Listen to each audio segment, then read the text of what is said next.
Melo, you ready? Yeah? Awesome. Is Jolene and Kenzie and Christian around as well, or? Yes. Because I only see black screens. I don't know. Yes. Do you guys want to put your cameras on so we can see your shining, glorious faces? Also, when you see Gilmore Girls fan, that's just the mic from music. Yeah, I figured because there was 2 Gilmore Girls, so I thought it was the boys' house. Yeah, that's them. Have some concerns about Awesome. what's going on in Easton. It's nice to have a face on the name. Yeah. Cool. Cool. All right. Thank you. That's nice. Awesome. All right. So everybody is here, yeah? Cool.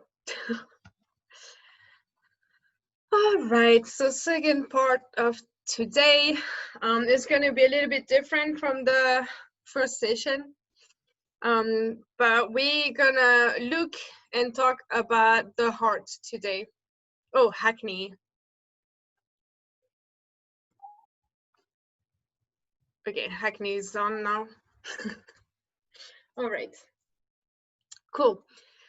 So the heart. For thousands of years, the Jews they said a prayer in the morning and in the evening to express their devotion to God, right? And we can find it in Deuteronomy 6, verse 4 to 5. If someone could read that one.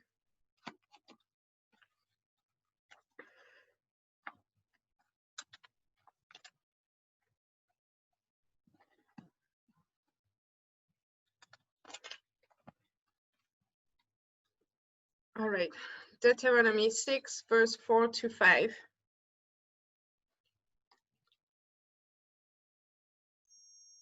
I can read it. Okay, thank you. Hear, O Israel, the Lord our God, the Lord is one. You shall love the Lord your God with all your heart and with all your soul and with all your might. Yeah. So to love God with all your heart, with all your soul, and with all your strength. And what I did, to understand this better, I just put it back into context. And in that time, they knew that the heart was an organ we had in the chest that sustained life. And we don't have to turn to it, but if you read in 1 Samuel chapter 25, verse 37, there's actually a mention of a heart attack. And he says that Nabal's heart died inside of him. So they had that conscious that the heart is what sustains life. Like if your heart is beating, everything is fine. If it's not beating, it means you're gone. So they had that understanding. But they didn't actually have a concept of the brain. Because obviously, if you think about it, they didn't have all the radiology equipment and all the scans and X-ray and all the stuff we have today. So they didn't really have a concept of the brain and what was its function in our body. So, so basically, at this time, all the human intellectual activity actually happened in the heart. That's what they believed. So you then think in your heart, you make sense in your heart. It's where you feel emotions, etc. Yeah. So when they say in their prayer to love God with all your heart, it is really with all your thoughts, with all your emotion, with all your intellect, and with all your choices. So it goes far more beyond what we could just read, really.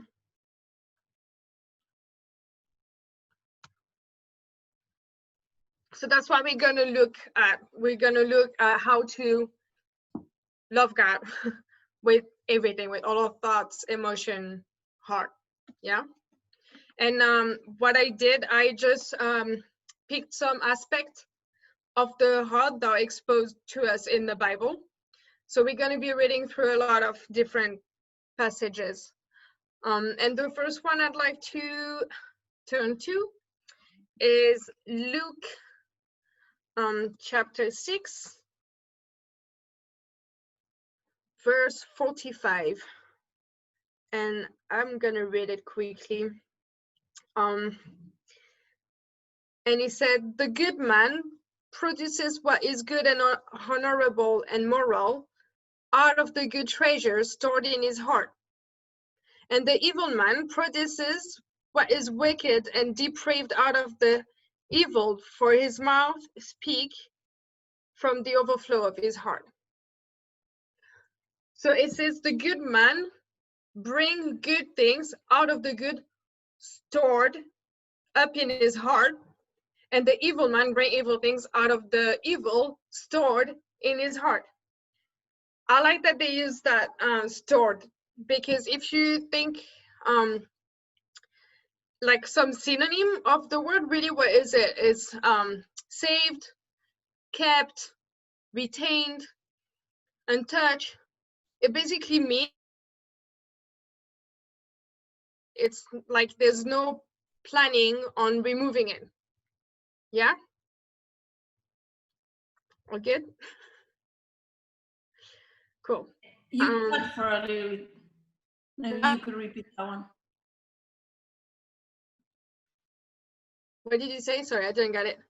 That it cut for a little bit. Oh, okay. For explaining that last one.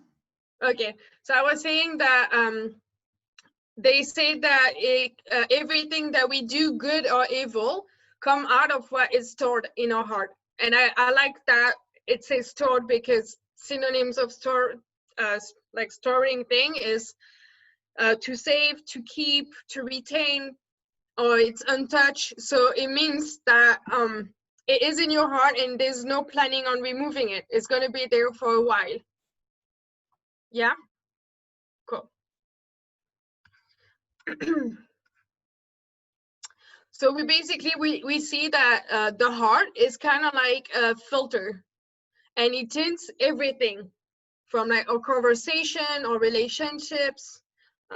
Yeah, because everything we do or live goes through that filter that is our heart. So then we relate, we lead, we romance, we confront, we react, we respond, we interact, we manage from our heart. Yeah, everything we do is tinted by what we have here, because everything passes through that filter of our heart. So if someone can read from Deuteronomy chapter 10 and verse 16 to 19.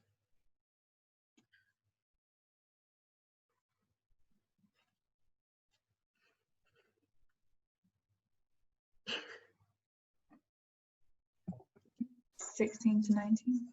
Yep. Does someone else want to have a try? Or like I think you can go ahead. Okay.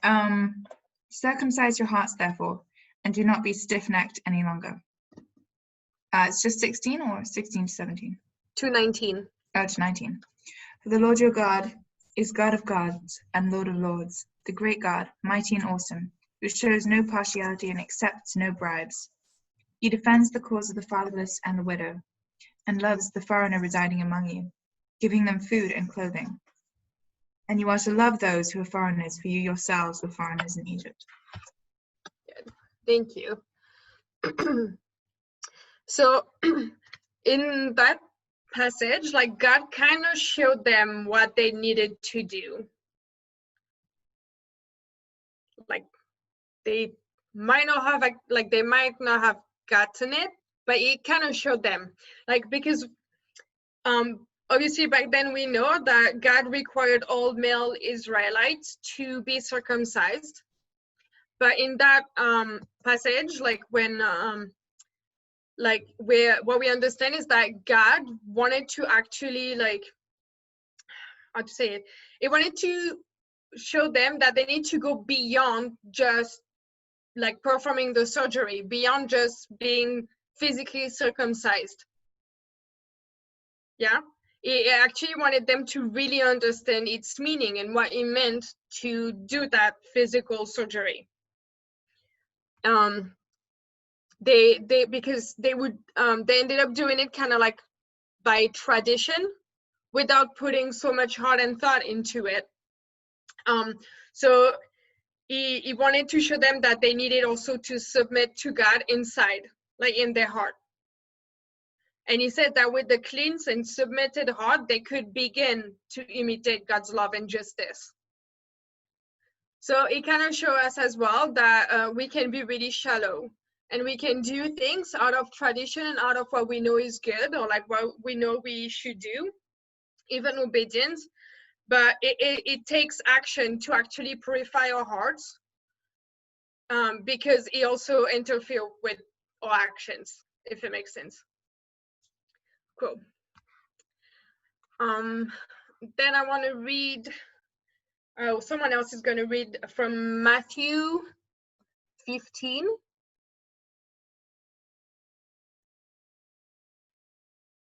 So Matthew 15, verse 17 to 19.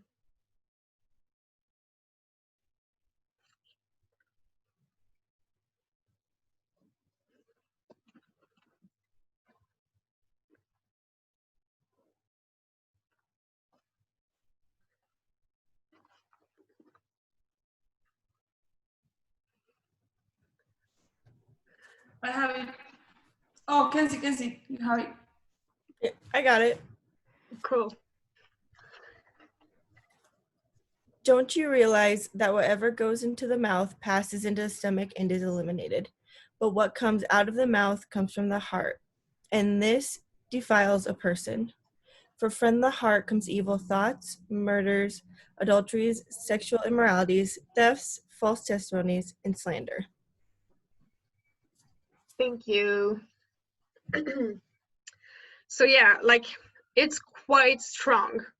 Like, okay, from our hearts come murder, adultery, sexual impurity, and all these things. Like, it is quite strong. But if you put it in the context, in this moment, Jesus was actually talking about the Pharisees and how they actually followed their traditions instead of obeying God. They prefer to look good rather than actually following him in a private. And sometimes I wonder, like, are we actually far from doing the same? Like, not us, but like Christians in general, yeah?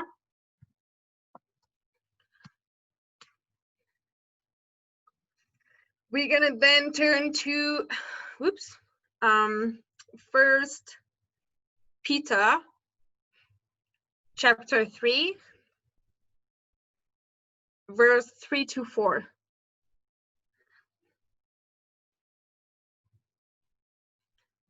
Kind of goes with that last passage. If someone that hasn't read yet can go ahead.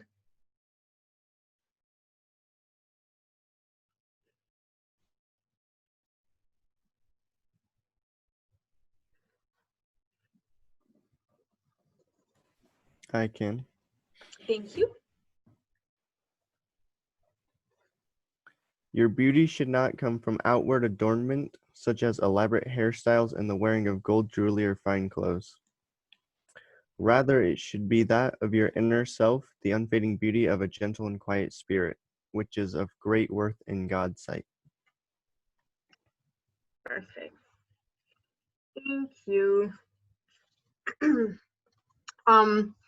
So in this case, they made a show of obeying the law, but their heart was just really far from true surrender and faith to God. Yeah. Cool. So it's quite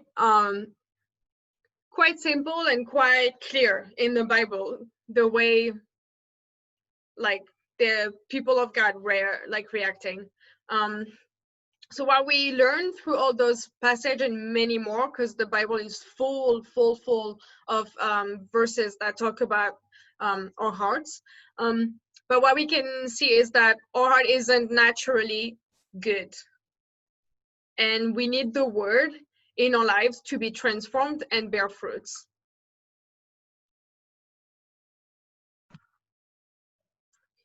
In the next passage we're going to read, Jesus kind of show us different statues of the heart so we can actually recognize our own and hear his voice. So we're going to read the parable of the sower. And I like that this parable is actually told 3 times in the Bible. We can find it in Mark, in Matthew, and in Luke. That's how much it was important for Jesus for us to understand it. But we're going to read from Matthew 13.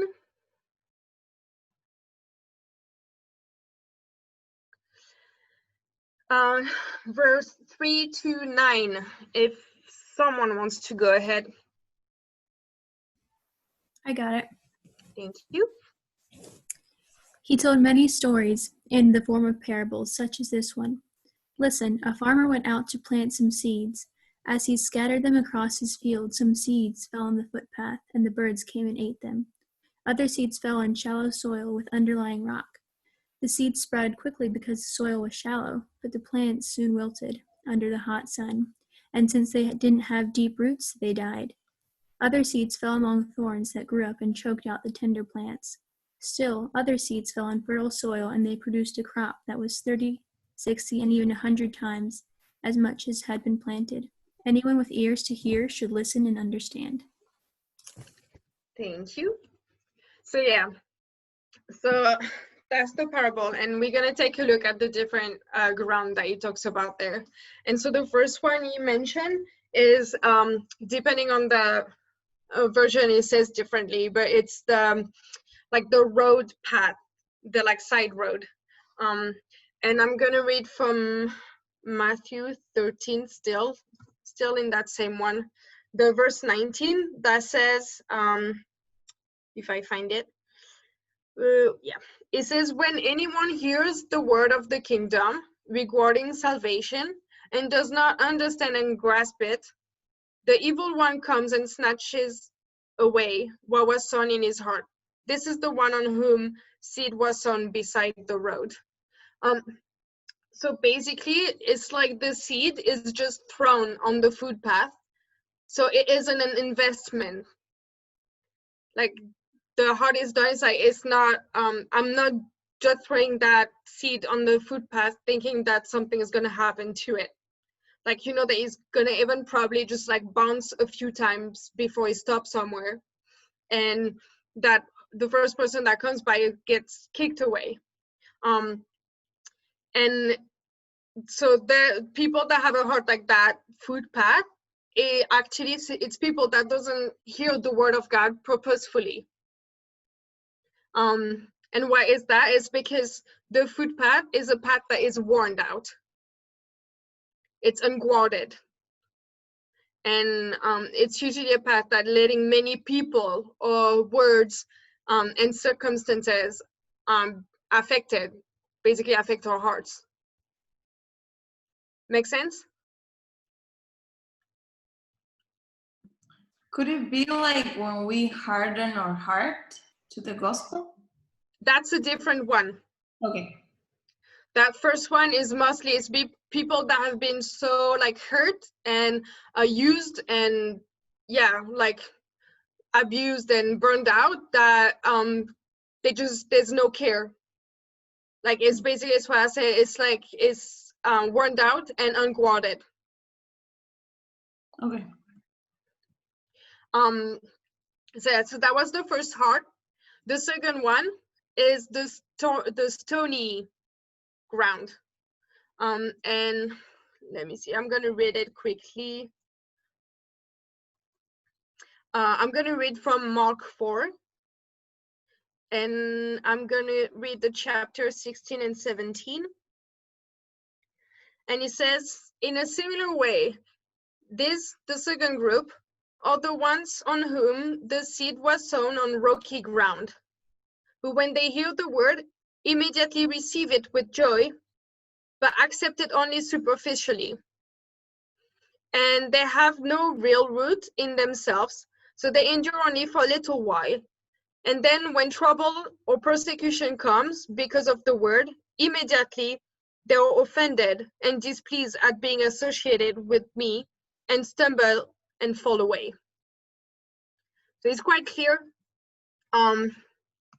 It's basically the rocky ground or stony ground is ground that has a thin layer of soil. Yeah. So there's not enough depth for a seed to grow. It is someone that is really superficial. So it is those people that like the idea of God and they like to experience his promises, but they're really shaky. Their relationship with God isn't deep and their faith is really weathered. Yeah. And the third one is the sorry, can you say that last one more time? Yeah. They're the people who what? So yeah, they are the people who they like the idea of God. They like to experience his promises. But they're really shaky in their love of God, let's say. So their relationship with God isn't deep, and their faith is weathered, meaning that they kind of go up and down. All is good, all is well, amazing, and as soon as I don't know, kind of like Peter did, as soon as someone looked at him and be like, "Oh, you with them? You with the Jesus? You with that guy?" Straight away was like, "No, no, no!" It's kind of like that. It's like when everything is okay, all is well, and when something happens, no, no, I'm not, I don't know him, I don't know Jesus, or when even if it could be something bad happen in your life and suddenly you forget about God, you just deep into depression, So their faith is really weathered to to the situation around them. And the next one is the thorny ground, and I'm gonna quickly read it as well from Mark because I have it right there. So Mark 4, chapter 18 and 19. No, chapter 4, verse 18 and 19. And others are the ones on whom seed was sown among the thorns. These are the ones who have heard the word, but the worries and care of the world, the distraction of this age with its worldly pleasures, and the deceitfulness and the false security or glamour of wealth or fame, and the passionate desire for all the other things creeps in and choke out the word, and it becomes unfruitful. So, can you repeat that quickly? Yeah, it's just the amplified version that is a bit more complete. So the others are the one on whom seed was sown among the thorns. These are the ones who have heard the word, but the worries and care of the world, the distraction of this age and its worldly pleasures, and the deceitfulness and the false security or glamour of wealth or fame, and the passionate desire for all the other things creeps in and choke out the word, and it becomes unfruitful. So those people, they have the necessary depth for growth, but to develop fruit isn't possible when other things like thorns share the soil. So it's the thorns are sucking the life away from the seed. Because our heart is kind of like a protection center, and whatever seeds you sow into, it will release the state of your being. So when your heart is attached to other things, or concerns or desires, etc., that should be in the space for the word of God in your life. Yeah? Cool. Now, the fourth one is the good ground. And I'm just going to read Mark 4:20. And it says, and those in the last group are the one on whom seed was sown on the good soil. And they hear the word of God, the good news regarding the ways of salvation, and accept it and bear fruit. 30, 60, and 100 times as much as was sown.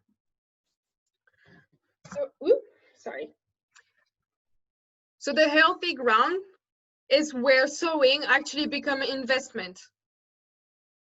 The consistent, steady state of your heart, will create the consistent state of your life. And that comes from hearing God's word and his presence in our lives. Yeah. So I think, to be honest, it's quite simple. If you if you need to understand it more, just read through one of those chapter that has the parable. So it could be Mark 4 or Matthew 13 or Luke 8, either one of those. Just read through the parable because it's quite self-explanatory. But during the teaching, I'm going to do something is that I'm going to ask you guys questions, but I don't want you to answer them to me now. So if you have an extra book or some a different color or whatever, I want you to write down those questions, and in your time alone with God, I want you to actually ask yourself those questions. Yeah. So from that, the first question is going to be, what ground are you like?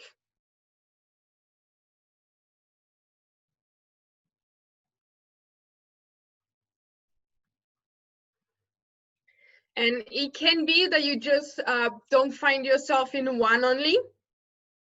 It's okay if you find yourself in between two, or if you find yourself wavering in between two, that's okay. It's normal. But ask yourself that question, or ask God as well, what kind of ground do you see me like?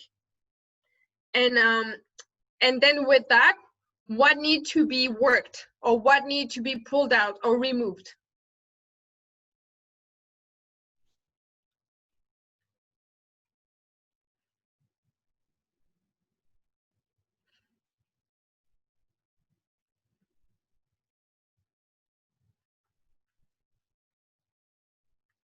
Good.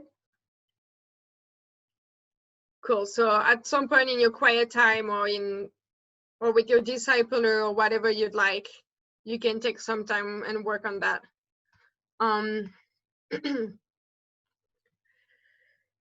But yeah, it's good. I think Jesus told that parable 3 times for a reason, because it was really important for us to understand and to find where do we set ourselves. But yeah, now we're gonna go to a different one. So I want to talk about one of the first story of the Bible, and that's Cain. I don't know how to say his name properly, but we're gonna call him Cain, and Abel. And you find that story in Genesis 4. I'm sure you all know it, right? Yeah. Good. And the question with that story, we're not gonna read it, because we all know the story we said, right? I think Simon actually talked about it in one of the teaching he had with you guys. But do you really think that the problem in the story was the offering? Good. No. Okay, good. Because God didn't actually reject Cain's offering. He didn't reject his sacrifice. What he confronted was actually the heart behind it, the attitude. It wasn't about what the offering was. It was that in his heart, he did not want it to give the best. And the other thing is that when God rejected Cain's sacrifice, Cain became full of anger and jealousy that he stored up in his heart. And it's out of that stored rage that he killed Abel. So it was just all a consequence of having a bad heart.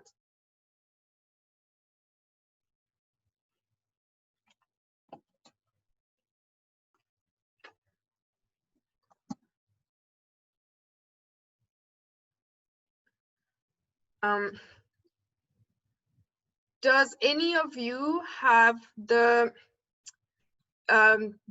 Passion Translation?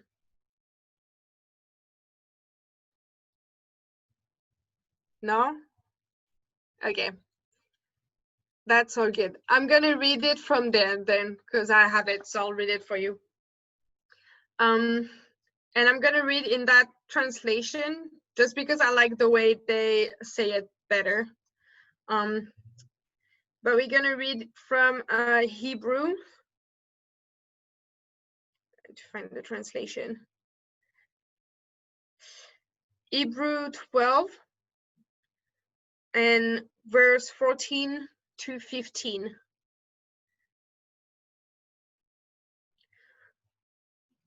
And it says, in every relationship, be swift to choose peace over competition and run swiftly towards holiness.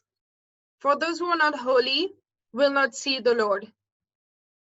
Watch over each other to make sure that no one misses the revelation of God's grace, and make sure no one lives with the root of bitterness sprouting within them, which will only cause trouble and poison in the heart of many.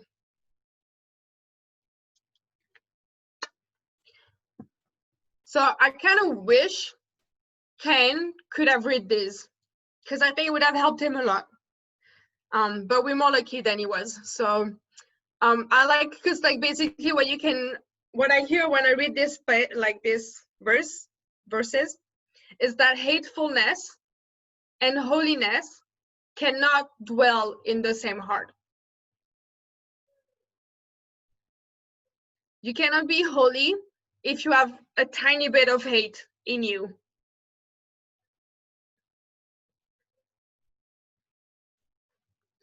And I think that's quite like a slap in the face in a sense, because it's hard like to like think that way. Like there's no chance for me to be one tiny bit holy if there's something in my heart that is like hateful, or like, you know, for me it's crazy. Anyway, we're gonna read now from Jeremiah 17 verse 9. If someone else could actually read it.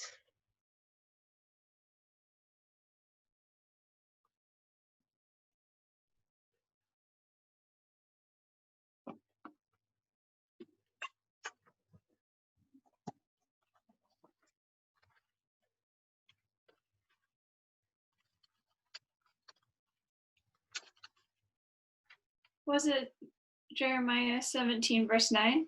Yes. Okay, I can read it. Thank you. The heart is deceitful above all things and desperately sick. Who can understand it? Thank you. So yeah, the heart is deceitful above all things and beyond cure, extremely sick. Who can understand it? I like above all things. And I think if you struggle with that idea, just take a moment, close your eyes, and look back on your childhood.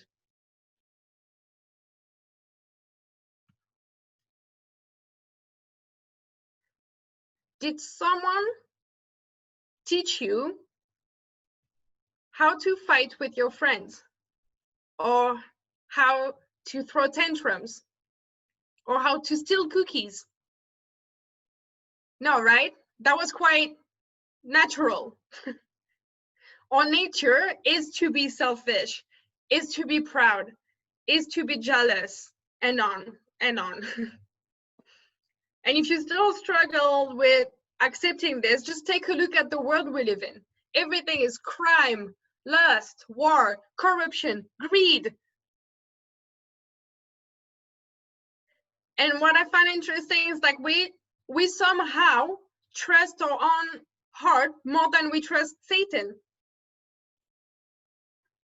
So if you do the math, clearly our heart is more deceitful.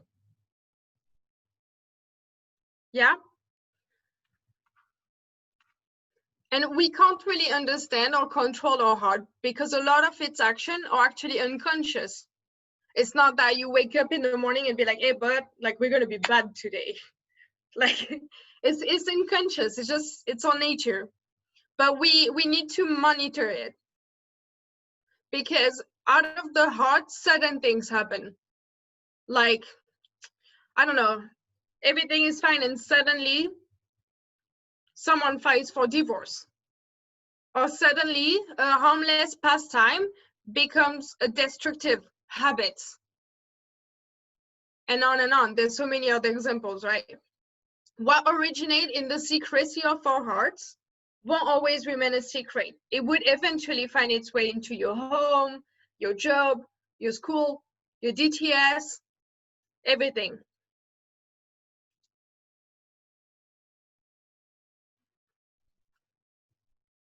So we're going to read now Matthew 12.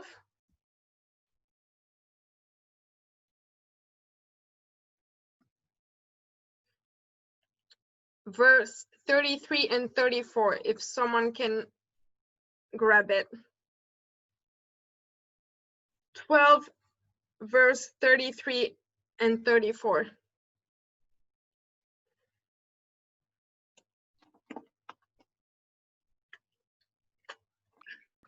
Cool, I can read it. So it says, make a tree good and its fruit will be good, or make a tree bad and its fruit will be bad, for a tree is recognized by its fruit. You brood of vipers, how can you who are evil say anything good? For the mouth speaks what the heart is full of. Thank you. And if someone else can read Romans 10, verse 9.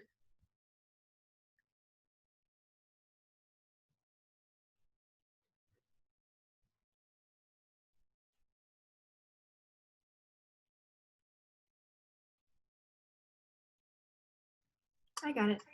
Thank you. If you declare with your mouth Jesus is Lord and believe in your heart that God raised him from the dead, you will be saved. Thank you. So with those two, like we understand, we need God's help to watch over and understand and purify our hearts. Because we're often unconscious of what is going on in there. Yeah.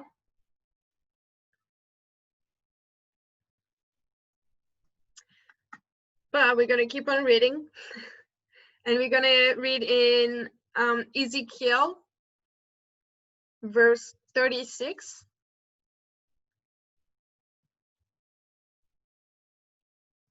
Verse 26.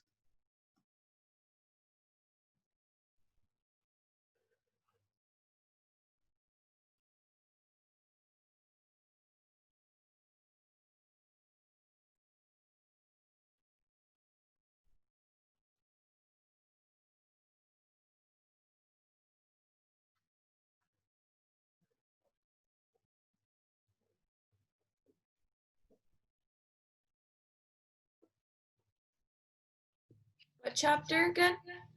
36, verse 26. I can read it. Thank you.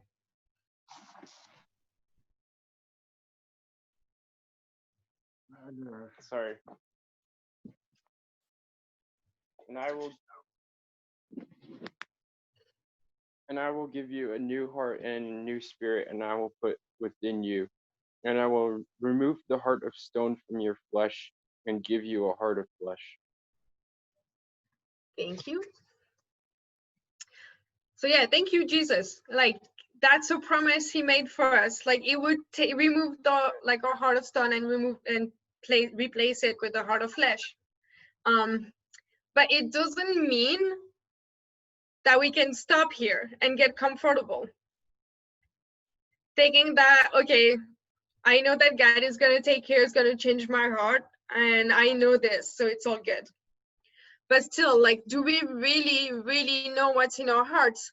What's behind it? Like, what is your hidden motives? Because our heart can only produce from what it has been given. That's why we need to trust God, because He's the only one that's going to see, like, there's going to see the shelves of our heart. You know, the shelf where you've been storing all these things we've been talking about.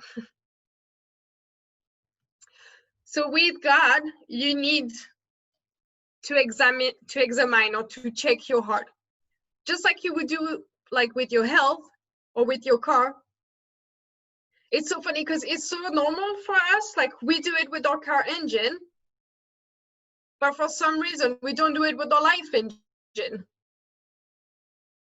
And like, it's something that is so important, and actually is something that you like, it's like, as you do like what we call the spring cleaning, that's something you should do in this time as well. Like regularly, like every year, at least once a year, take time with God and check your heart.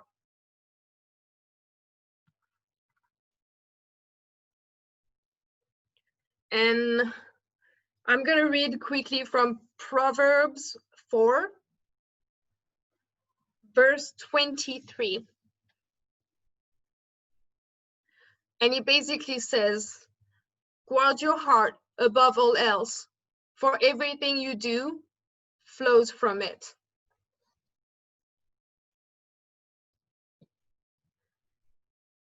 Above all else. I love that they put it like this. It means that it's extremely important. It's more important than sleeping or going to the loo. Like, you need to guard your heart. And if you look at the first part of the verse, it doesn't say somebody else will do it. It says you guard your heart. So we're responsible of guarding our own hearts. It is like a full-time job. It is a responsibility and our decision. And we need to be intentional.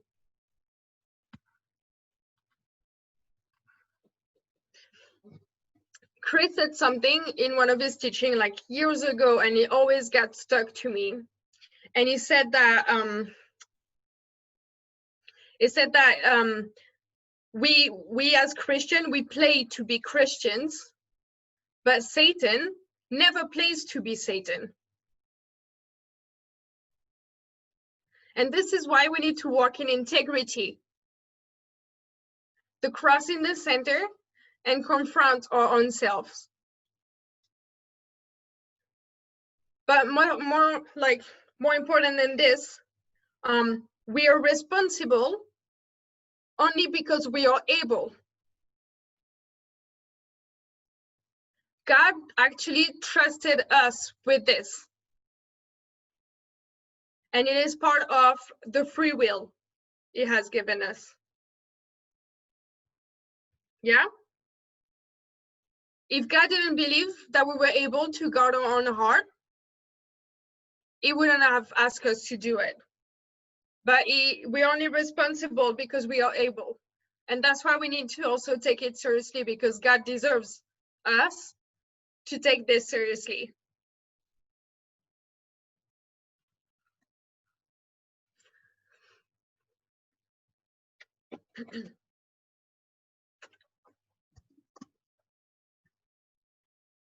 So our heart condition depends on the things we allow into our hearts.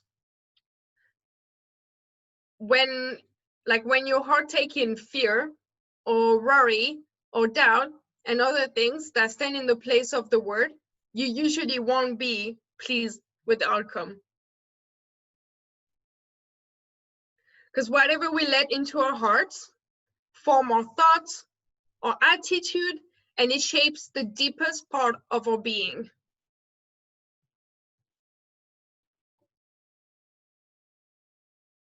Yeah? Make sense? Cool.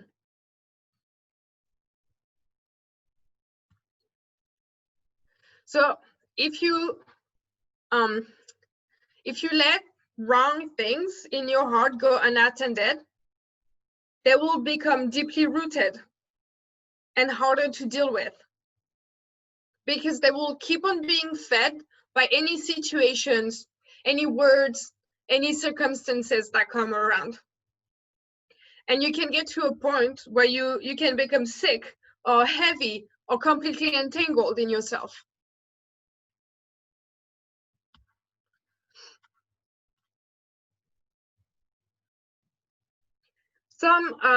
Actually, some illness come from things that are stored in our hearts. Like we read it earlier from the Passion Translation in Hebrew, it said bitterness is poison. And so some like strong emotions, like unforgiveness, bitterness, stress, they actually create biles in our body. And those biles are like some acidic substances. And a lot of time, like there's a lot of people that this movement of biles in our body actually created illnesses like cancer or ulcers, because they had for so long undealt really strong emotion in their body. And science proved it, but the Bible already had warned us about it for years. So we know that the quicker we detect things and deal with them, the better off we go. And I like to think about an old person attic, like your grandma, or your great grandma, or your great aunt, or whatever. Like, you know, like those attics that you go in like to play when you're a kid because it's gloomy as like, and you have like dust and boxes and like there's things that should have been thrown away like 45 years ago, but for some reason it's still in that attic.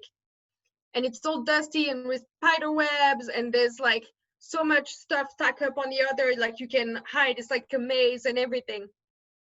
Well, just think about organizing this and cleaning it.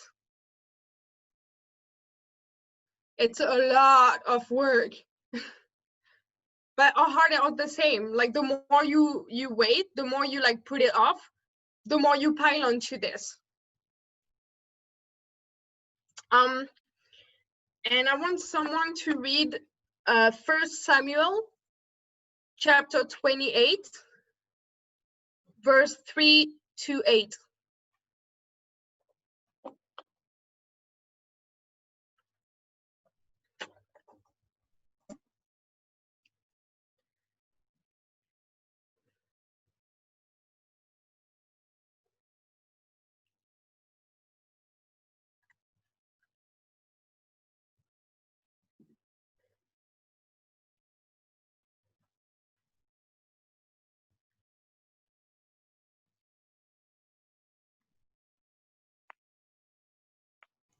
I Thank have you. it.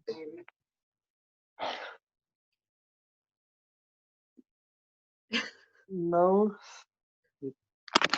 now Samuel was dead, and all Israel has mourned for him and buried him in his own town of Ramah. Saul has expected the mediums and spirits from the land.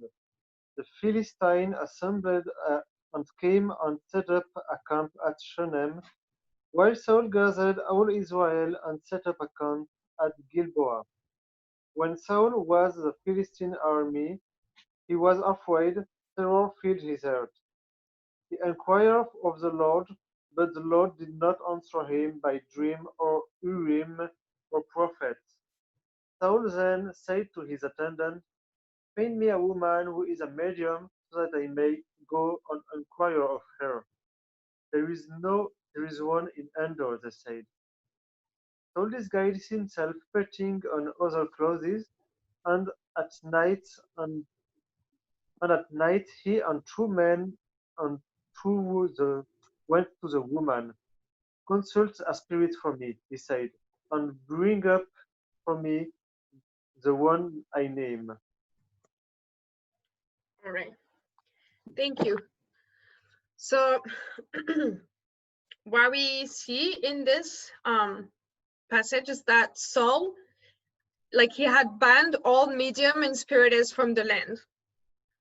But when shit happened, he freaked out. Like he didn't know what to do, and he went and found one. Because the problem is, yes, Saul had cleaned the land from witchcraft, but not his heart. So in panic, he went to the easy and comfortable way he knew. He actually didn't deal with it. He just removed the temptation. Yeah? I know it's a bit of a heavy subject, but it's good. So yeah, so like, it's not only about doing it on the outside. It's not only like, because you can like, I don't know, like, for example, someone that struggled with judgment, let's say. So like what Saul did is like, if one of us would struggle with judgment and decide like, no, that's it, I'm not going to do judgment anymore. Like, I'm not going to be judgmental, so I'm going to zip my mouth and that's it. So that person that used to go around and spread the judgment maybe stop, but in their heart, the judgment was still there and they were still judging inside. That's kind of what Saul did in a more physical way. Yeah? So if someone can read from Proverb 23, verse 7.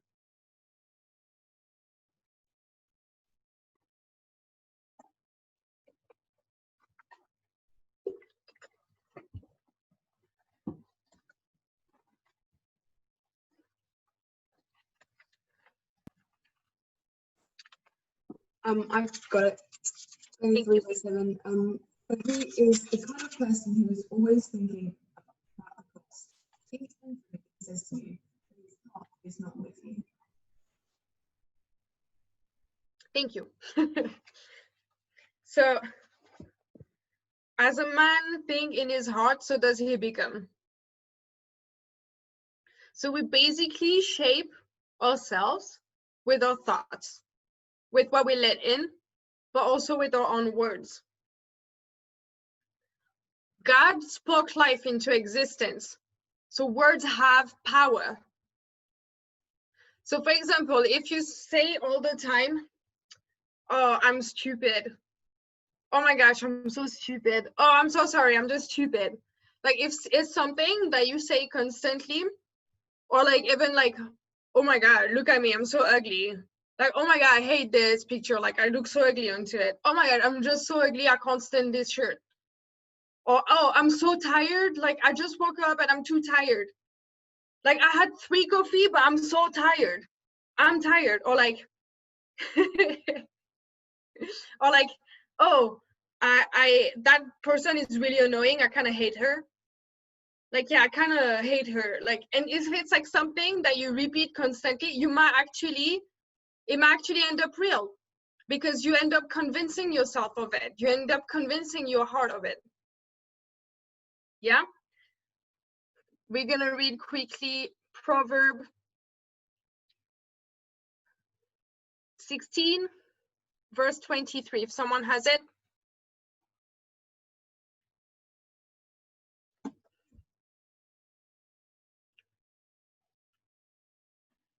Melo, can you repeat? Which verse? Yeah, this last verse. It's Proverb 23, verse 7. No, sorry, Proverb 16, verse 23. We already read the other one.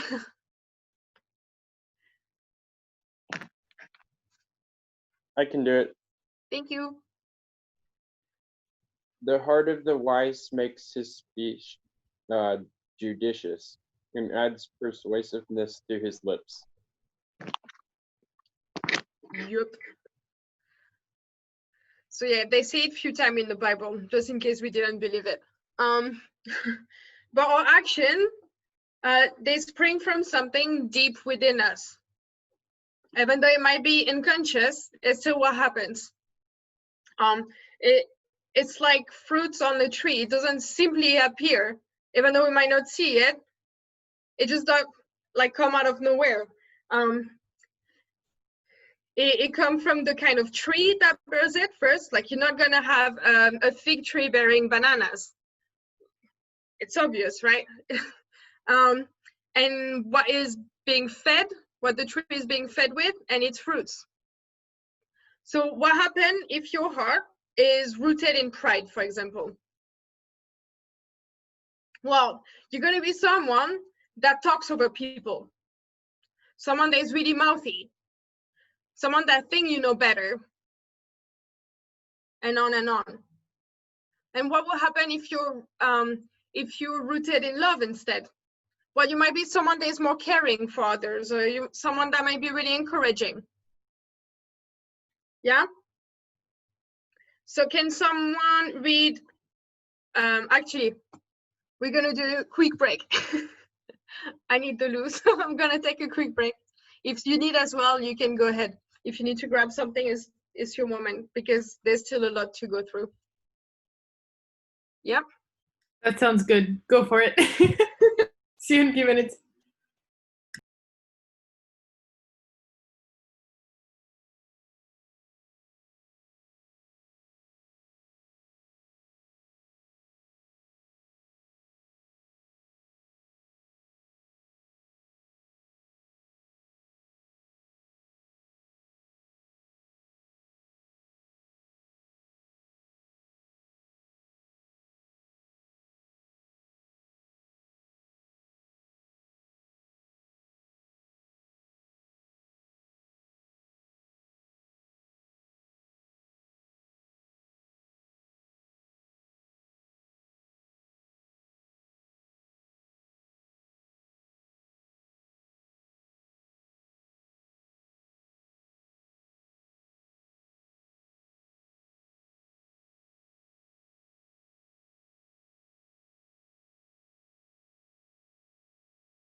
Who's that on Nissen House?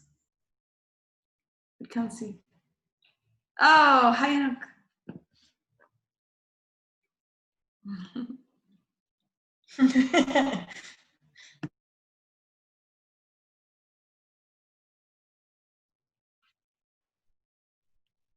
All right. Is everybody back? Not yet.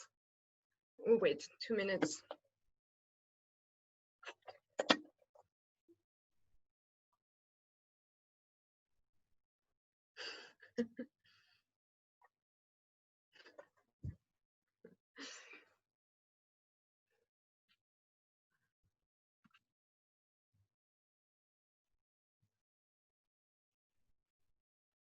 If someone wants to have Matthew 12, verse 23 ready for when everybody is back, that's good.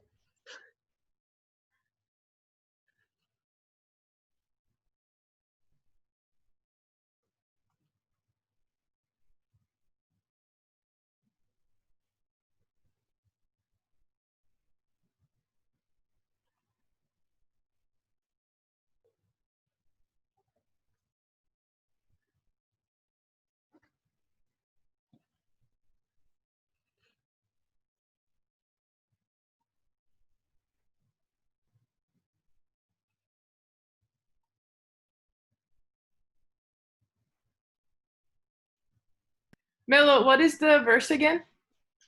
Matthew 12:33. Okay, thank you. Laura was looking for it.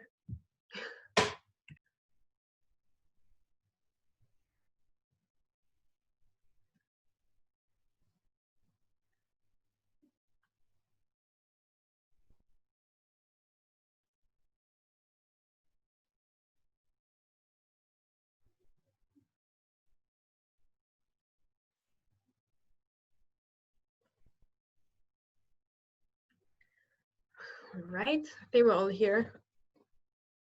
Now maybe we're missing Joel. Yeah, it's true. We're missing Joel. But otherwise, For it.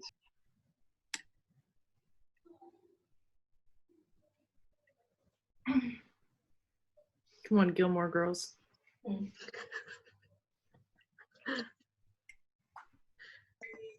Are you guys actually fans of Gilmore Girls, or is this all fake? I just need to know. We all want to know. They can. Yeah. You guys are fake?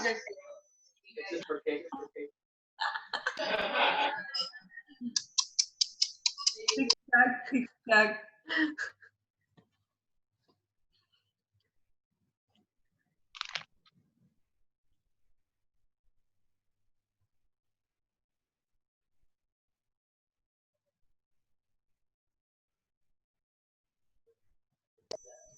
What was the verse that you said before? Was it Matthew 12:23? 33. 33.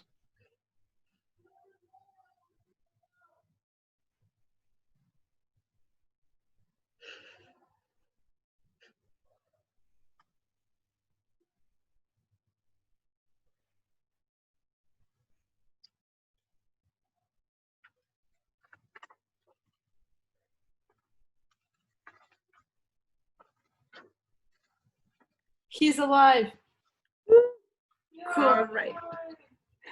Gilmore Girls are back. All right, so if Flora wants to go ahead and read the verse.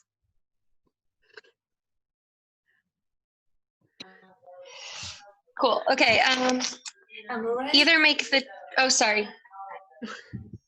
The All verse. good. The verse is Matthew 12:33. It says, "Either make the tree good and its fruit good, or make the tree bad and its fruit bad. For the tree is known by its fruit." Yep. So it basically like is what we were just talking about before. So the question is like, what kind of fruits would you like to bear? Like fruits of fear, fruits of rejection, fruits of pride, because to be honest, those sucks. Not only because it hurts you, but it also hurts people around you. And usually people that know you can see it in you better than you see it in yourself. So that's embarrassing. Awkward. But if your heart is centered in God, then you'll bear the good fruit. And that's the fruit of the Spirit. You all know them, yeah? Joy, love, peace, faithfulness, patience, and more. What is Enoch dancing? Maybe. Okay. All right. So, like I said earlier, these are like questions that you're gonna wanna have later on. So if you wanna write them somewhere else or whatever. So it's what kind of fruits do you bear?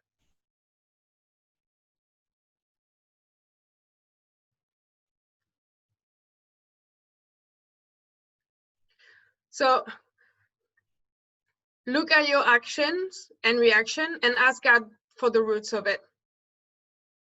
And work with your coworker because you have one. It's the Holy Spirit. Because to be honest, you don't know what's tomorrow, what's gonna come up tomorrow or in the next 5 minutes. Someone might say something hurtful to you or disappoint you or let you down, and suddenly it's something new that you have to deal with. So help yourself and ask God for the root of your emotion and reactions. Actually, what we're gonna do, like when you have your quiet time, I want you in your, I don't know if you have a journal or a notebook or whatever, I want you to draw a tree with roots and with branches and fruits. And in the fruits, you're gonna actually write actions and reactions that you find yourself having.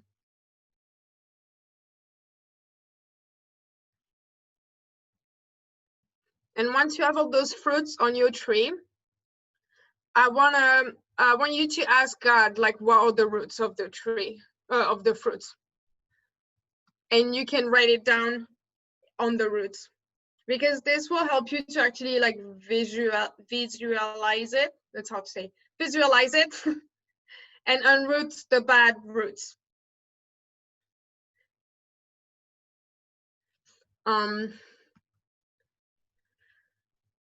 For example, I don't know, if I do a tree and one of the fruits I find myself doing a lot, for example, is, I don't know, I reject this person. So that would be my fruit. And sometimes we know a little bit why, and that's fine. You can write it in the branch. But still, I want you to pray and ask God, like, to reveal to you really the real reason, and to ask for the roots. And maybe, you don't know, like the fact that I was rejecting that person could be something that has nothing to do with that person. It could be because I struggle with something else, and that rejecting that person made me feel better. Or it could be that I have so much insecurity that I need to feel on top of that person. Or it could be so many different things, right? So that's why, like, if you write all those fruits and you ask God, like, it can be really interesting what it will bring back up in your life. And you might not do it, like, you might not deal with all the fruits at once, and that's fine. Like, it might take time. You might like deal with first one, and 3 months later another one. Like, you don't know, like, just don't put pressure on it neither. Yeah, cool. So I wanted to talk a bit as well about our heart in this culture, in this society, because we know that what we call the world is out of line with God's purpose. Yeah, if you don't believe me, you can read it in First John 2 verse 15. I'll read it quickly. And it says, do not love the world. Do not love the world of sin that opposes God and his precepts, nor the things that are in the world. If anyone loves the world, the love of the Father is not in him. So it's quite straightforward. But why is that? It's because after the fall, the door was open for Satan to move in. And that made things really hostile for God. So we might be tempted sometimes to overcome this messed up world by getting out of it. And to be honest, many religious groups have tried. Like, not only Christian, for many different backgrounds. But like the Hamish, or even like some monks, like some type of monks that just have done that, or even the Buddhists. In Buddhism, you find it, in Hinduism, in a lot of different religions, people have tried to overcome the world by escaping it. But we are called to be in it and overcome it. Seeing the world through God's wisdom and through his eyes would be actually really impactful. So we might as well give the enemy trouble by living in it. And remember, we're only responsible because we are able. It's part of the free will and love from God. So we want to take care of our hearts, and we want to bear good fruits to honor him and bring a difference.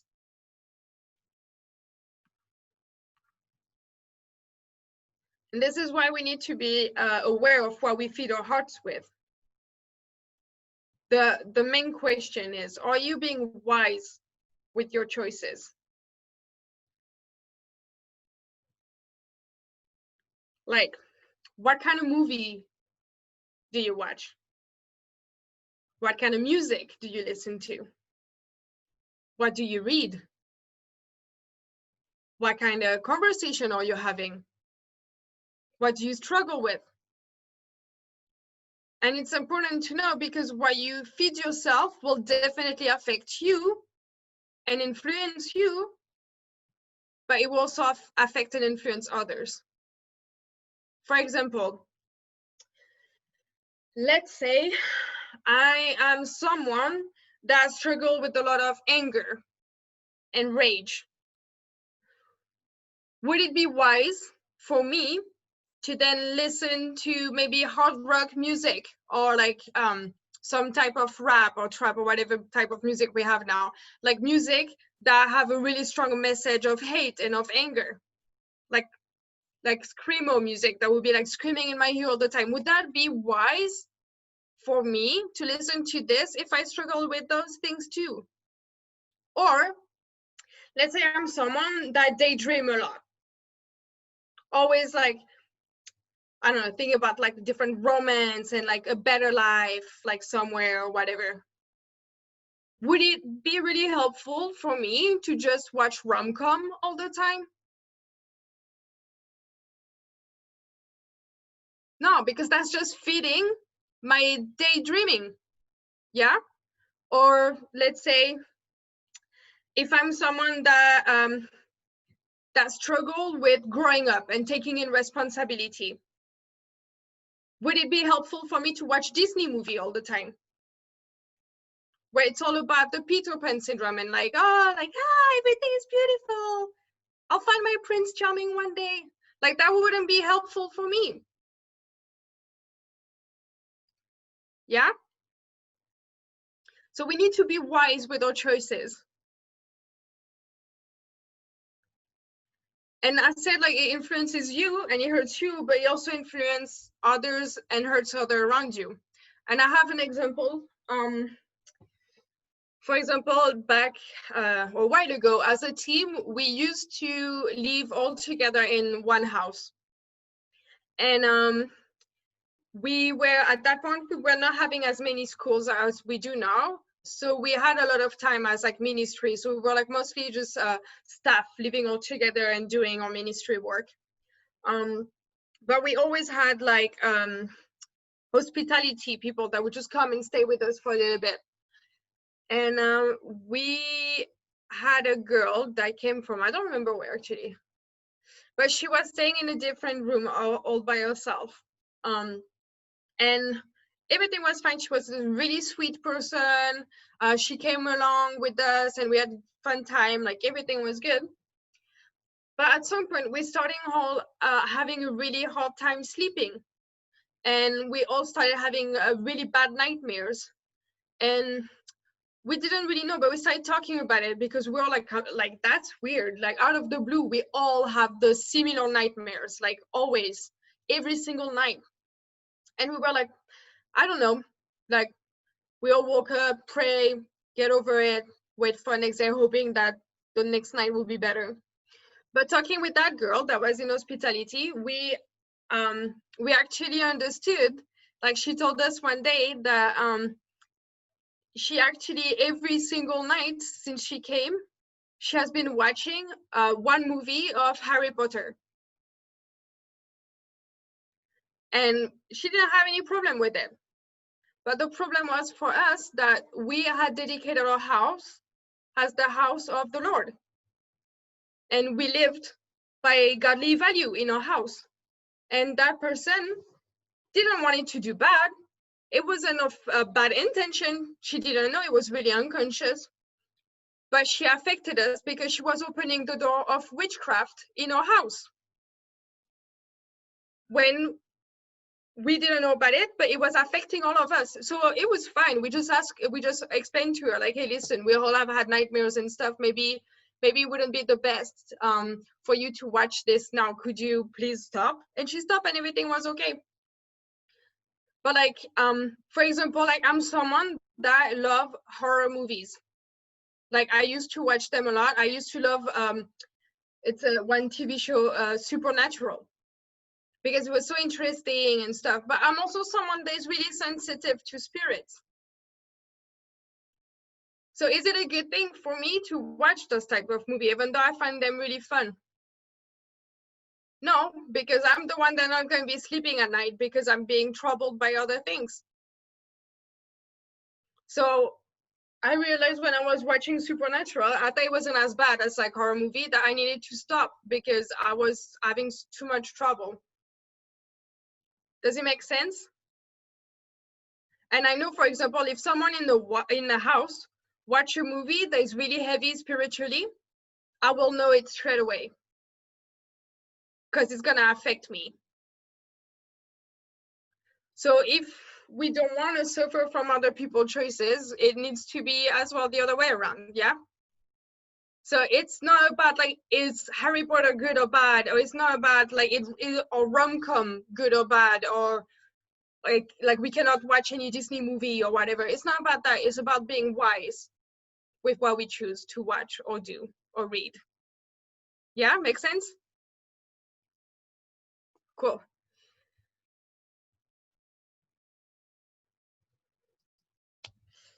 So the thing is, the enemy love all this. It's one of his favorite tools because for him it's so easy. He just put it in front of us and he leave us to do the rest, you know? And that's just distraction. That's what it is. So I went through and I read the definition of distraction to give us more insight of what is actually the work of the enemy with all this. And distraction is the process of diverting the attention of an individual or a group from a desired area of focus, and thereby blocking or diminishing the reception of desired information. Could you repeat, please? So it's the process of diverting the attention of an individual or a group from a desired area of focus, and thereby blocking or diminishing the reception of desired information.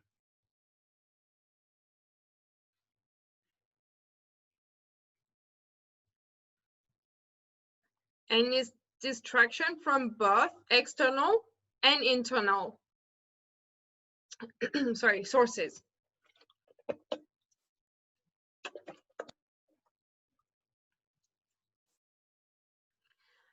External distraction can be visual triggers, or social interaction, or music, or phones, or TV, and more.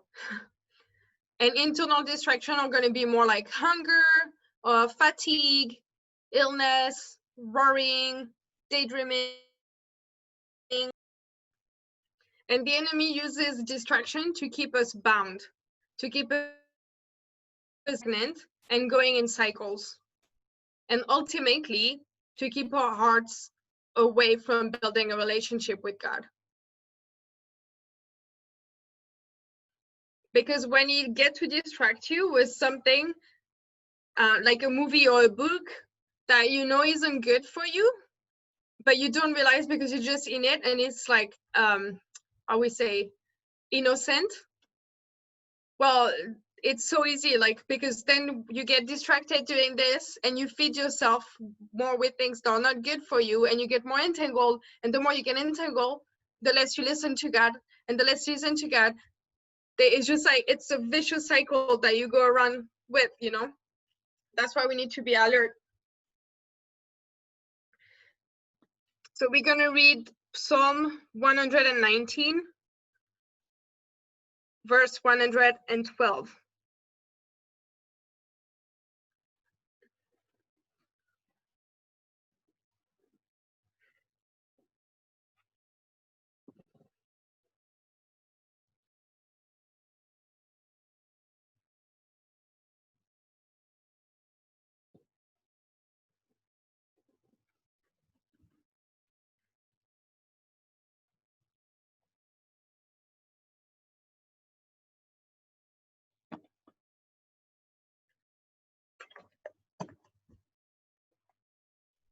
You want us to read it, Melo?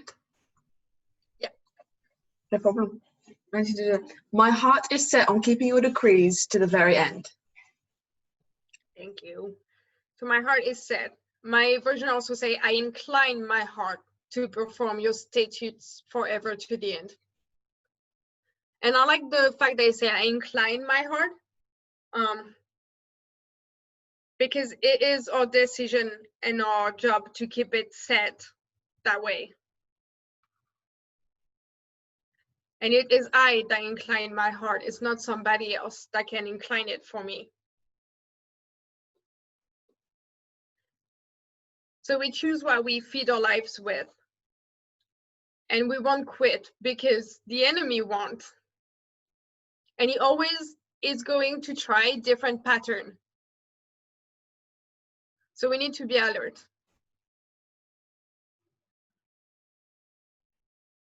Yeah? Cool. We're going to push it a little bit more and we're going to read Matthew 5.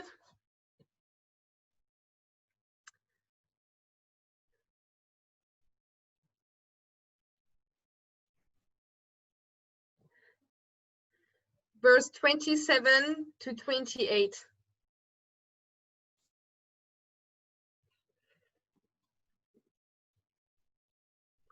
If someone can read it.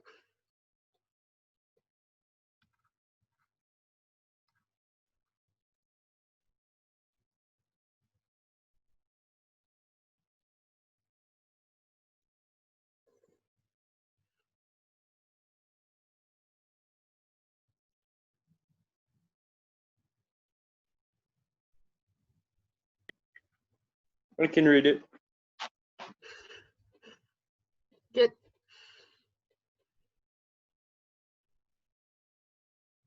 You have heard that it was said, you shall not commit adultery. But I say to you that everyone who looks at a woman with lustful intent has already committed adultery with her in his heart.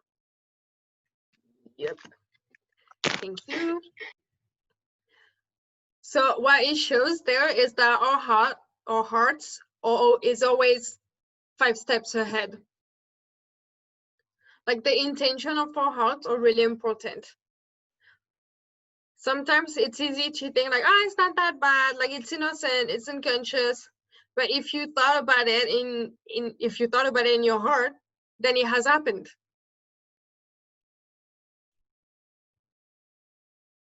Yeah.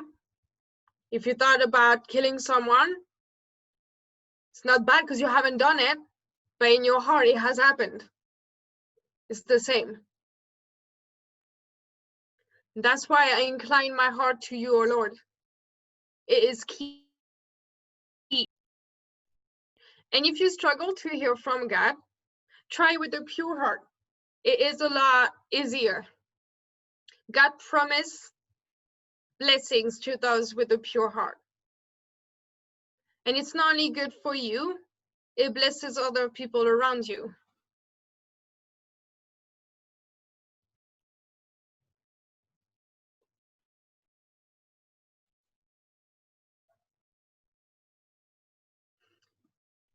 In Act 15, verse 9,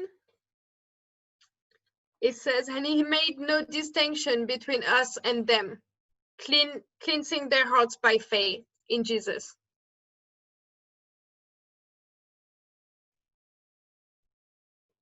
So it will bless not only you, it will bless other people around you. What verse was that? It was Act 15, verse 9.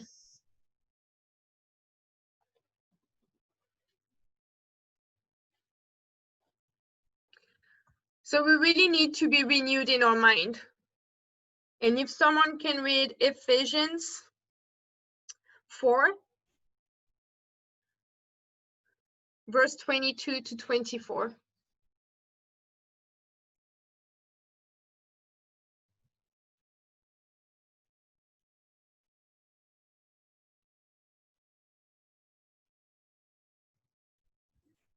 I have it.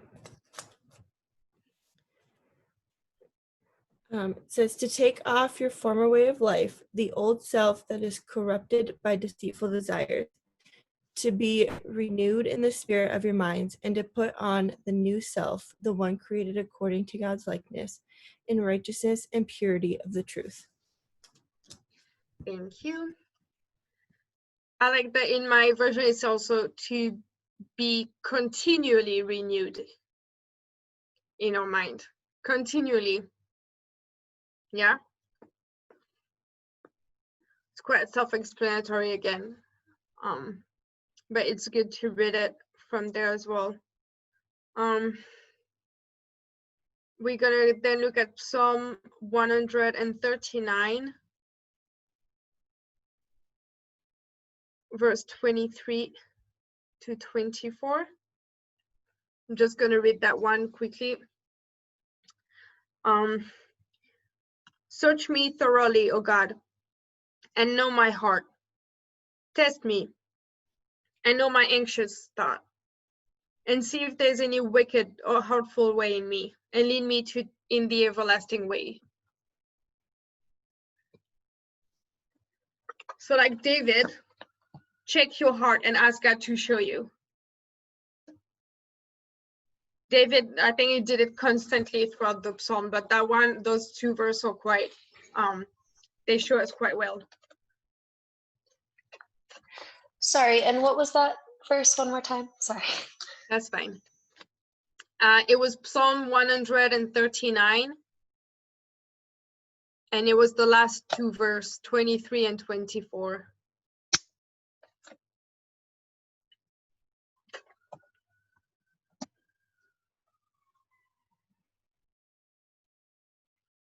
Also, if someone can take Luke 5.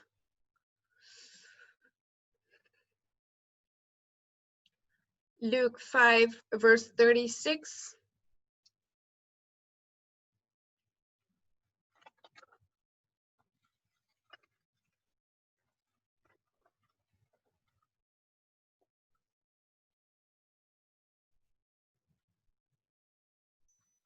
I can read it. Thank you. He also told them a parable. No one tears a piece from a new garment and puts it on an old garment. If he does, he will tear the new, and the piece from the new will not match the old. Thank you. So there's no way you can keep your old heart with the new one. There's no way you can mix old ways and new ways into your life. Yeah. It's like, again, what we said, hatefulness and holiness cannot abide together in our hearts.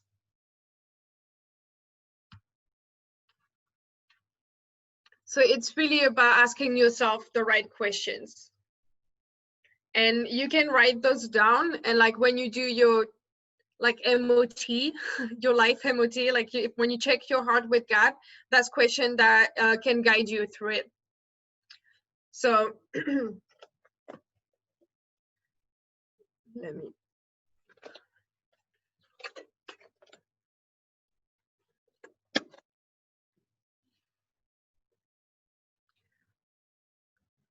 So one of the question is, where is my heart at? And you can read Luke 12, verse 34 that says, for where your treasure is, there your heart be also.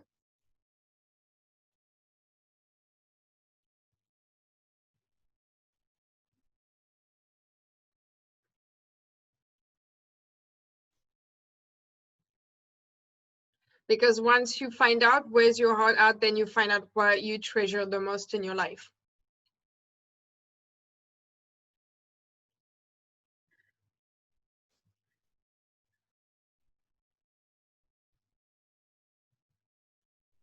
That was Luke 12, verse 34.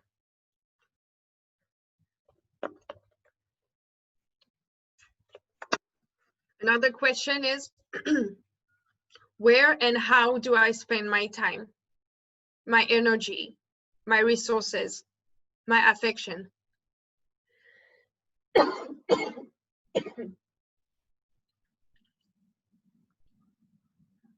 Where and how do I spend my time, my energy, my resources, my affection?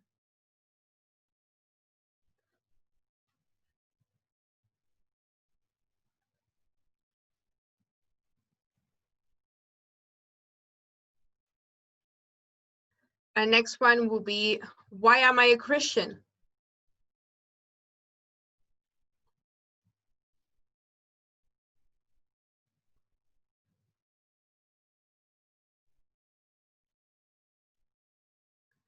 What are my motivations?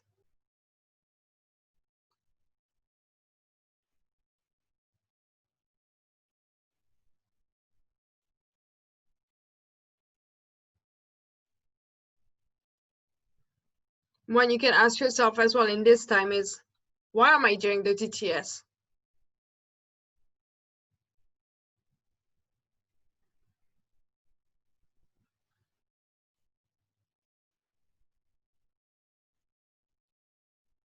How and why am I using my gift skill or my skills like your arts or your sports?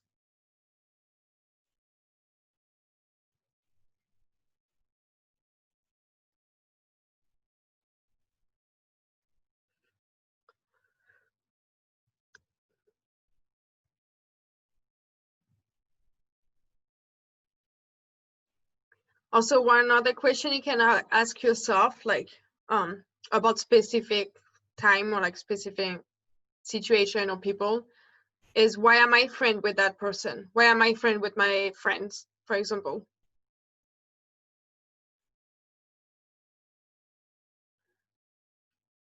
And I know it's weird, but sometimes we have friendships that are not healthy friendships. And if God shows you in your, like if you allow God to show in your heart, then you can either like change that friendship and make it something better.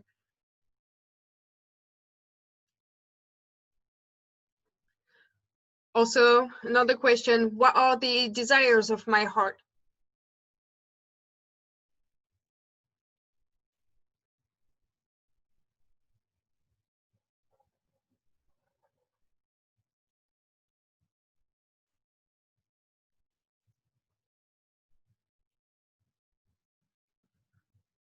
And do they align with God?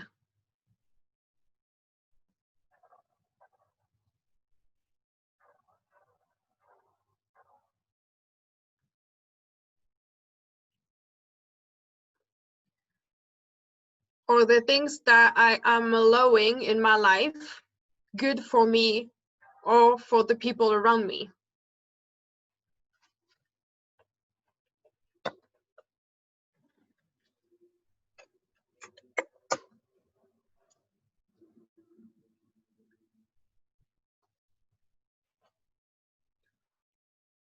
And there's many other questions you can ask yourself in this time.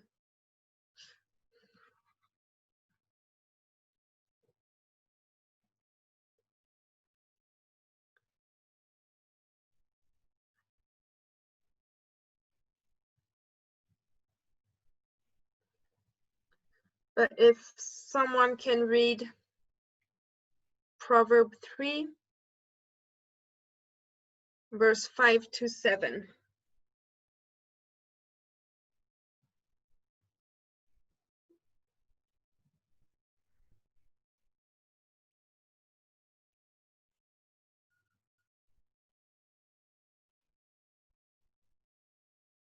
Oh, Laura.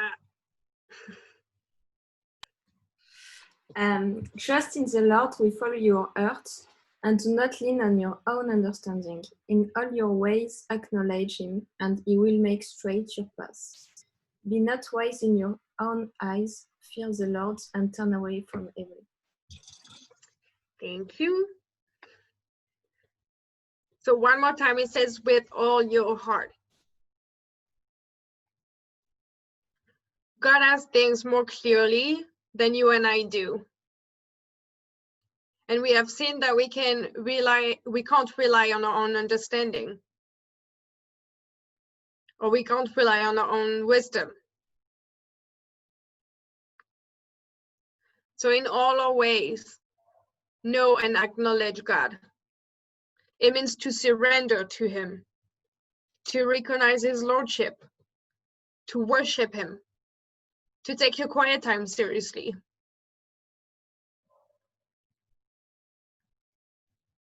And that's only because he deserves it and because we love him. So we use everything we have to honor and worship him. And that would make our path straight. And that will help us to take our eyes out of ourselves, to look to him, to trust, to rely. And he will take those blocks away because his heart, he wants to help us.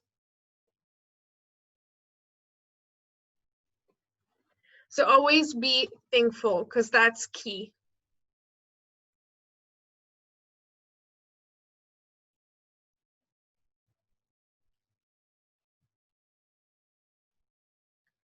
And I'm going to read Proverb 2, verse 10. And it says, "For wisdom will enter your heart, and knowledge will be pleasant to your soul."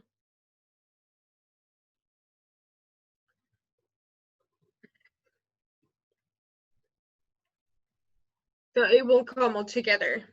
It would get easier. But all of this is covered by his grace. And grace is an unmerited gift, meaning that we actually don't need to deserve it. It's just given to us. But as long as we are willing, as long as we're faithful and obedient, his grace will cover the rest. And I like to remember, to close as well, that when Jesus chose the 12, they weren't perfect. And he didn't choose them because of their unbreakable faith or because of their amazing gifts or their extraordinary leadership skills. The only one thing they all had in common was their obedience to Jesus and their willing hearts.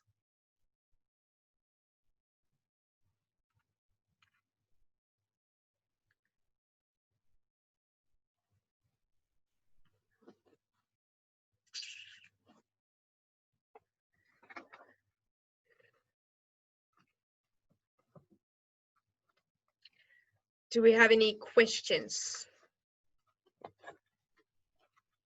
Or any comments, anything?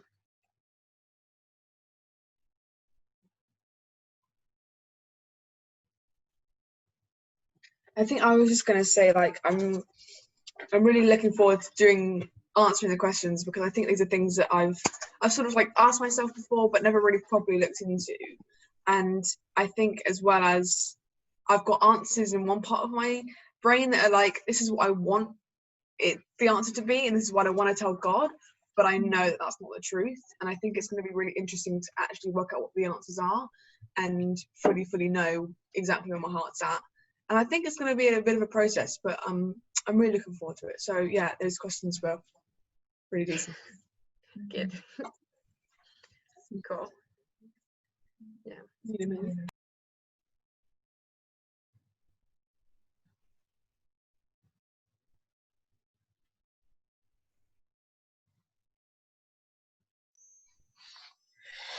There were just so many things that you said that I put in like boxes because I wanted to look back and remember them, and I just want to go back and put all of this into my brain, like let these words and let this be what is feeding me in a way, you know, like the good media that you take into your heart, because it's just awesome again.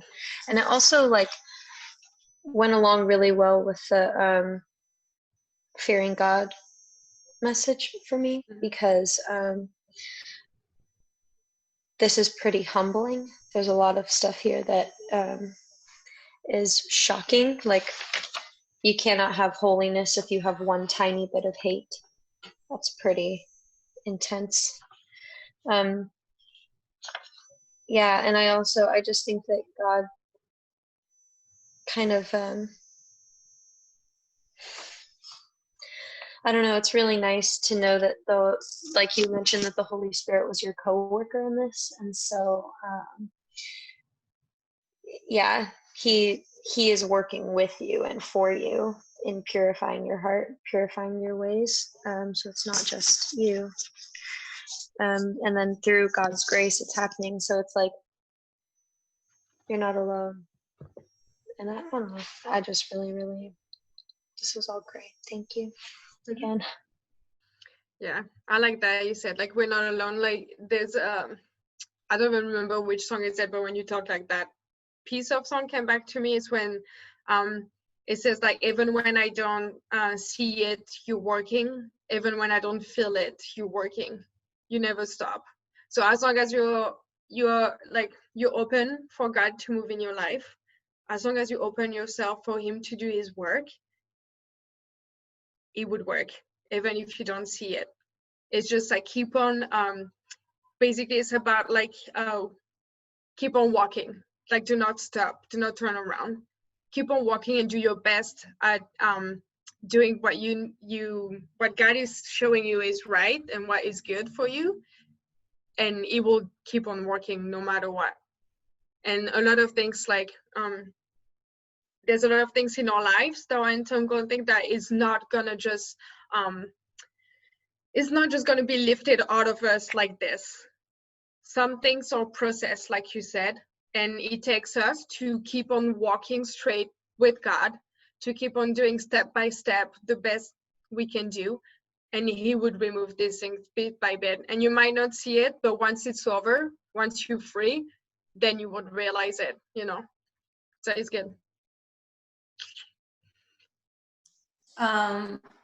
I really like I was gonna comment on the same thing that Mariah said, but then when, like, what you're saying, Melo, right now is like exactly what I'm going through in this moment, because I just want to quit, and I want to, like, it's too much, and I can do it because I think that I'm the one that has to do the things, and that I can't. There's too much change to be done. There's so many things that, God has to do in me, and this and that. I'm like, it's better to quit, whatever.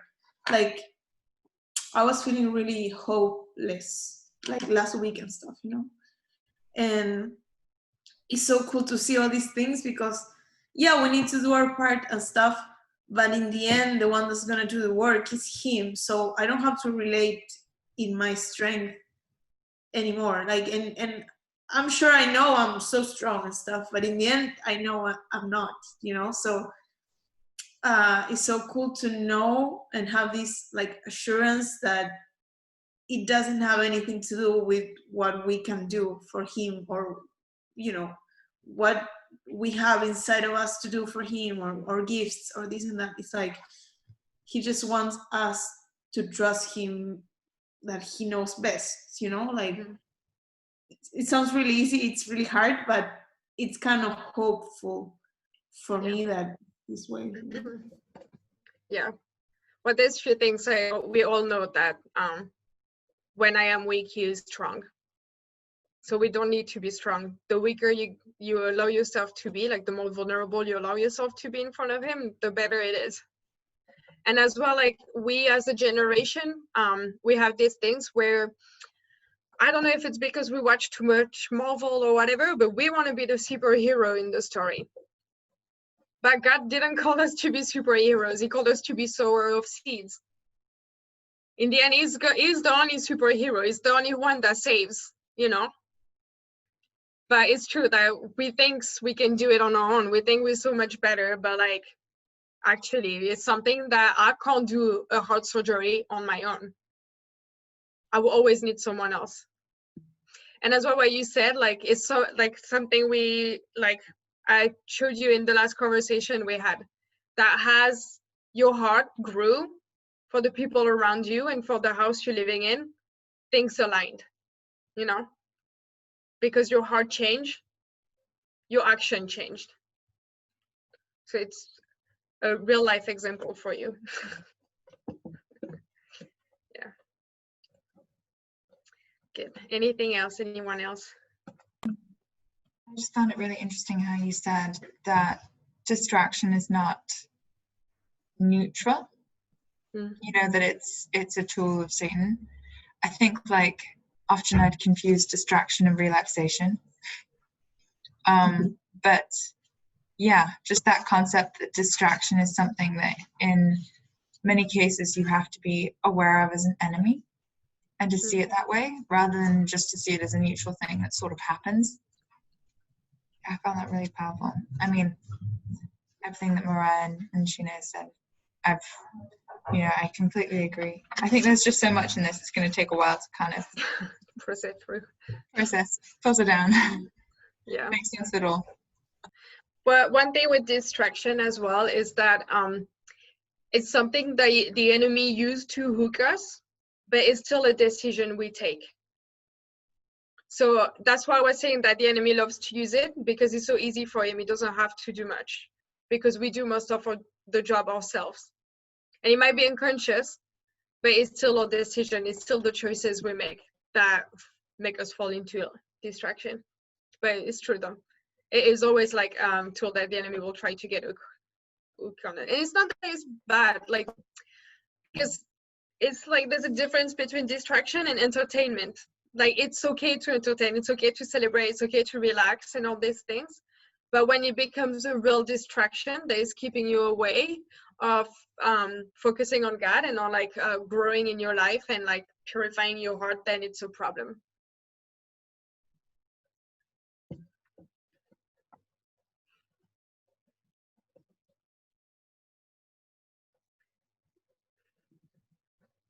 Okay, anything else? Are we all set? I'd also have something that goes a bit along the line you just said is, yeah, when we say be careful about what you watch, does it bring something to you, etc.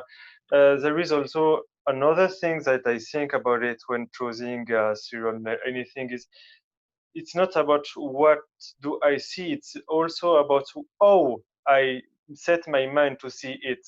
Am I just distracting myself, or am I entertaining or trying to get something from it, or just like, let's go take it and let it go and see what happens. Like, it's something I'm trying to do on this side personally. Yeah, like, do I do this as an escape? Do I do this out of addiction? Do I, like, yeah, exactly, like there's so many things it could be. But as well, there's a side that I didn't touch too much, but I'm sure you'll have more. But like with things that are more heavy, like I mentioned Harry Potter, it's not just because the movie is bad, because I can understand why the movie is so entertaining. Like, it's a great adventure story, and it's kind of fun and creative and fantastic and like out of the real world. But as well, like there's a lot of things happening in the spiritual that we don't see or we're unconscious of, but it still happens. And for example, with this particular movie or book or whatever, the intention of the author when she wrote this story wasn't the best. She wanted to make something that is really specific and something that we're aware is wrong, like witchcraft. She wanted to make it become mainstream. And she wanted to make it attractive for young people. And to be honest, since Harry Potter came out and it became a big deal, there's witchcraft school that opened. You can go to a supermarket and buy a witchcraft kit for your kids. Like, there's so many things, and Disney does the same. Disney just makes it makes a difference between black magic and white magic, and it makes it look really mainstream, but in the end, what it is, it's witchcraft. And so, for example, like, I might not think I'm doing wrong watching it because I'm just entertaining myself with this, and I'm not saying you can't watch it. I'm just saying we need to be aware of what goes beyond us as well. And that's why that girl didn't know when she was watching it that it was affecting all of us. But in the spiritual, it was fighting against what we had in our house. And so we were affected by it. Beyond, like, it was beyond that. It's just the movie, the actors didn't do anything wrong or whatever. But the intention of the movie, the intention of the author we're not wrong. We know that the author is into things that are not glorifying God, and whatever is not glorifying God is glorifying the other one. So it's this as well, it's this whole aspect to be alert and to be wise and to know what we do and why we do. But it was a good point.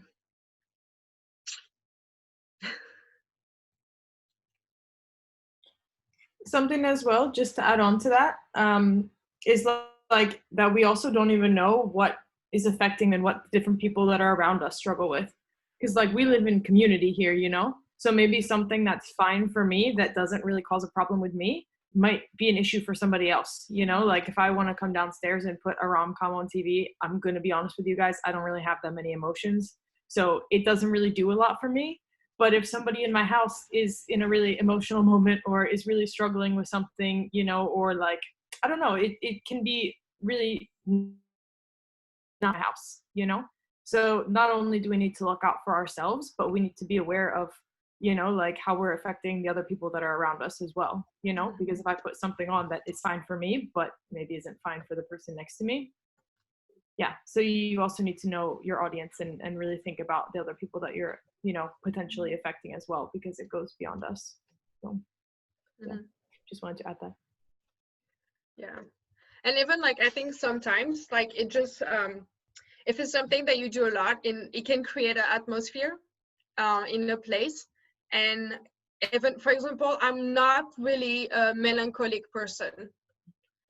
But I know if someone listen or like someone put in the house like a lot of melancholic music, I know that that would affect, like I would feel it in the house. Even though I'm not someone that is really melancholic, eventually it will start affecting me as well. Because it's just like those all emotion thing. And like, it doesn't mean it's bad. For example, Bethel music is great. Bethel worship.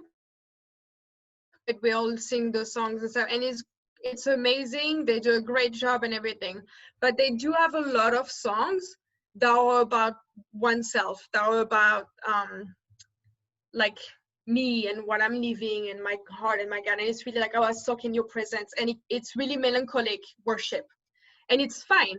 It's all good. But if you listen to those melancholic worship songs the whole time, like, it would end up affecting the atmosphere, and I would start feeling it as well, like, or anybody would start feeling it as well.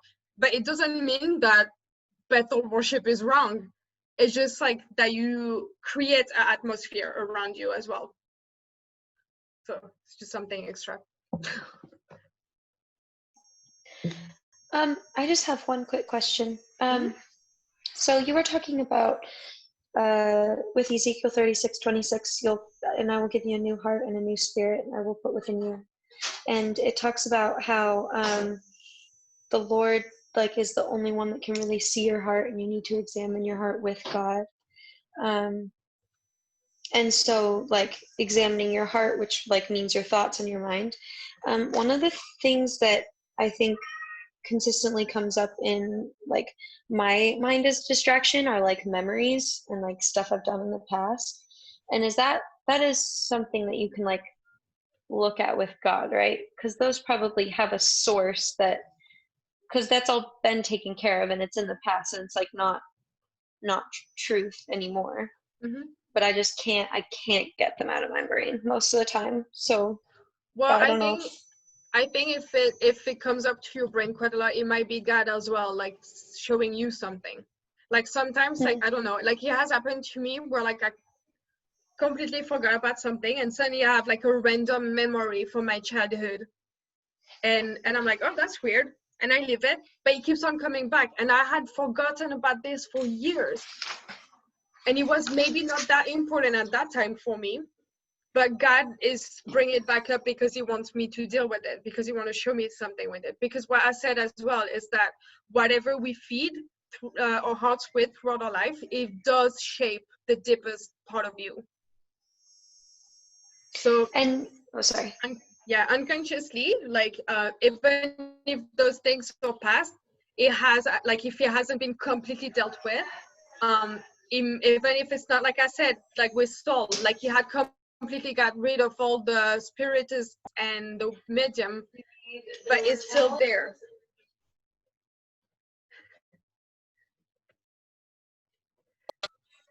Sorry. Fine. Okay. And then, but even if they're like negative memories, like even if it brings up things that are like quite negative in the moment, because it feels less like something that God is, I mean, but I'm totally going to look into that because it could totally be that. And I just wasn't aware. But in the case where it's something where it like brings up something really negative, I don't know. Yeah. Maybe I'll just ask. It probably is because those negative things obviously create a wound or like something deep within you. And if he's bringing it up, it's probably because he want to actually heal it. Because what we do sometimes, we think it's past and whatever because we put a band-aid on it. So because we put a band-aid on it, you can keep on going because you're fine. You know, like it's past. You're not gonna put blood on your trousers or whatever because you put a band-aid on it, it's safe. But God doesn't want to put band-aid on things. He wants to heal completely. And that's why sometimes we think like, oh, but those negative memory comes back, so it cannot be God because it's painful to think about it. But cleaning a real wound is painful.